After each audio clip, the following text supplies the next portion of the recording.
Le statut du professeur des écoles, je ne critique personne, je veux d'ennuyer avec personne, je dis des faits. C'est 24 heures par semaine, mais François-Xavier, ce qu'on ne dit pas, 6 mois de l'année. Eh oui, parce qu'entre les vacances et les week-ends, alors je sais bien, il faut préparer des cours.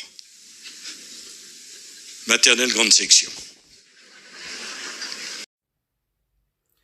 Eh mais justement, moi je suis professeur des écoles, en grande section de maternelle, et un peu agacé par les propos de notre ancien président de la République repris de justice dans l'affaire Big Malion.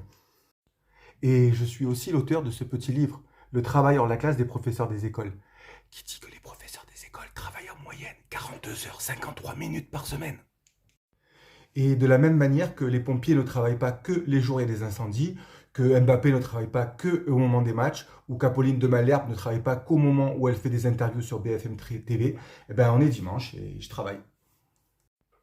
Alors là, ce matin, j'ai 25 élèves dans ma classe, et pour être honnête, la semaine dernière, j'ai essayé de faire des décompositions d'un nombre de petites quantités, en me référant au programme de 2015, je l'avoue. Hein. Et j'ai bien vu que, allez, on va dire, un tiers, voire la moitié de ma classe était complètement à côté de la séquence que j'avais préparée. Donc, ils n'ont pas du tout compris ce que j'essaie de leur faire manipuler, l'enjeu didactique que je voulais mettre, l'enjeu de savoir que je voulais mettre dans cette séquence. Donc là, je regardais en l'occurrence un site de Rémi Brissot, qui expliquait des petits exercices, des petites manipulations pour décomposer, recomposer un nombre, une petite quantité, un chiffre en l'occurrence, donc des quantités genre 5, 6, c'est pas si évident que ça, donc il y a besoin que je m'outille, en tout cas j'en ai besoin, de m'outiller sur comment font des collègues, comment font des chercheurs et des chercheuses pour mettre en place des séquences qui permettent aux élèves de mieux comprendre la décomposition, parce que c'est quelque chose de fondamental dans la compréhension des mathématiques dès le démarrage, dès la grande section. Puis bon, comme c'est l'hiver et que c'est une période où je sais ce qui va se passer un petit peu avant les vacances d'hiver, là, les vacances de Noël, donc je prépare un album qui s'appelle Le petit bonhomme de pain d'épices. Et dedans, il y a du vocabulaire qui a un peu interpellé les élèves. J'essaie de travailler avec une méthode qui ressemble à la méthode de Naramus. Et j'ai bien vu que le mot confectionner, personne ne le connaissait. Donc je vais essayer de trouver des éléments dans lesquels on peut remettre ce terme en contexte.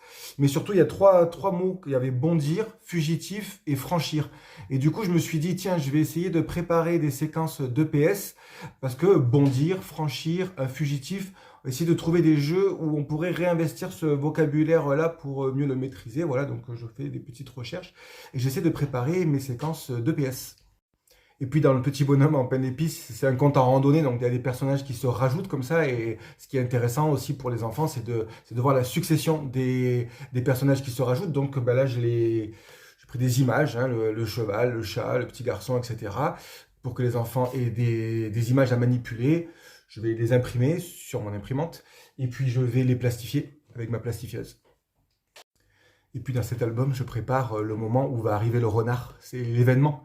Un événement, c'est important dans une histoire. Je voudrais que les enfants, ce moment-là, soit bien construit.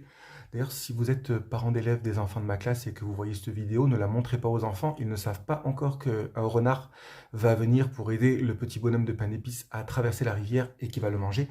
Donc, j'essaie de préparer la construction de la séance qui permettra de bien asseoir cet événement et que les enfants puissent comprendre qu'une histoire, c'est aussi une succession d'événements. C'est-à-dire que le cours de l'histoire est modifié par quelque chose. Je sais que dans les propos de Nicolas Sarkozy, peut-être aussi dans son esprit, c'est un peu nunuche d'être maître en grande section, hein, d'être enseignant en grande section. En réalité, il y a des savoirs fondamentaux qu'on doit transmettre à des enfants et il faut bien les penser.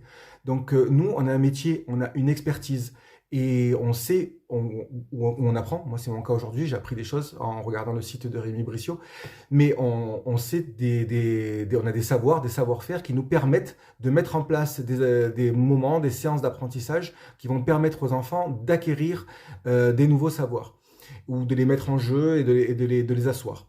Et tout ça, ça demande d'énormes compétences professionnelles qui ne méritent pas qu'un ancien président de la République, parce que oui, c'est pas un gars que vous avez croisé au PMU ou le tonton relou que vous allez inviter au repas de Noël et qui est prof, nanana, nanana. Non, non, non, c'est quand même le sommet de la pyramide de notre institution, de notre République. Et cette personne-là dénigre mon travail, dénigre mon métier et par là même celui de tous mes collègues. Et c'est pour ça que je fais cette vidéo, parce que je le supporte pas. Mais je sais aussi qu'en réalité, j'ai rien à justifier parce que probablement que ça, Nicolas Sarkozy le sait déjà. Son propos, en réalité, il n'a pas d'autre but qu'un but politique qui est celui d'enclencher la phrase suivante qu'il va dire dans l'interview sur BFM, qui est « on ne peut pas se permettre d'avoir 1 million d'enseignants dans ce pays ». Sous-texte, il va falloir licencier des enseignants, ne plus en recruter, en tout cas qu'il y en ait moins.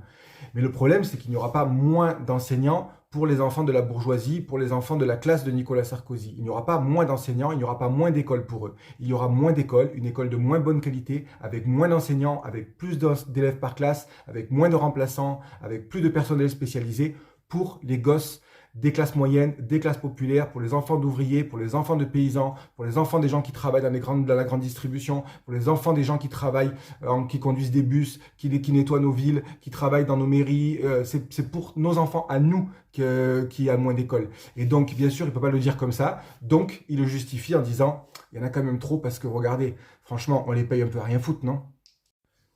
Cette technique politique qu'on appelle le prof bashing, qu'avait utilisé Amélie Oudéa-Castéra l'année dernière, ou Xavier Darcos quand il disait que être maîtresse de maternelle, c'est jamais que faire des siestes à des enfants et changer des couches. Cette méthode de prof bashing, elle a un objectif, elle permet de s'inscrire dans ce que Salomon appelle un storytelling, c'est-à-dire une histoire. Une histoire que racontent les politiques. Cette histoire, c'est celle d'une école qui va pas très bien, mais c'est un peu la faute au prof qui finalement pourrait être plus efficace. La question, c'est pas les moyens dans l'éducation nationale, mais le fait que les enseignants ne s'engagent pas assez dans les réformes, qu'ils ne prennent pas bien soin de bien près de travailler, de se rendre plus efficients.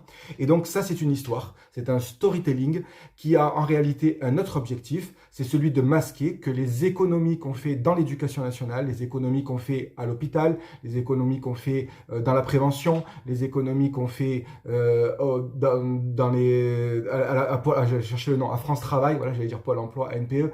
Enfin bref, les économies qu'on fait dans les services qui sont en direction du public, on les fait parce qu'on refuse de prendre l'argent là où il est, c'est-à-dire l'argent chez les riches, l'argent dans les classes dominantes, l'argent du patronat, l'argent des actionnaires. Voilà, cet argent, on ne veut pas y toucher. Donc mécaniquement, il faut faire des économies quelque part. Ces économies, elles vont être faites dans les services publics, dans ce qui pourrait être la dernière richesse de ceux qui n'en ont pas, les services publics, notre bien commun, et qui est attaqué pour pouvoir préserver la richesse de ceux qui s'enrichissent régulièrement sur notre travail. Et donc, ça, c'est un storytelling. Et au service de ce storytelling, il y a le prof bashing que vous venez d'entendre dans la bouche de notre ancien président repris de justice dans l'affaire Big Malion, qui vraiment ce matin m'a foutu les boules.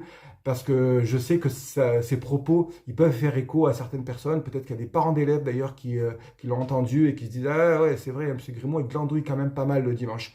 Bon, voilà, j'espère vous avoir convaincu que ce n'est pas le cas.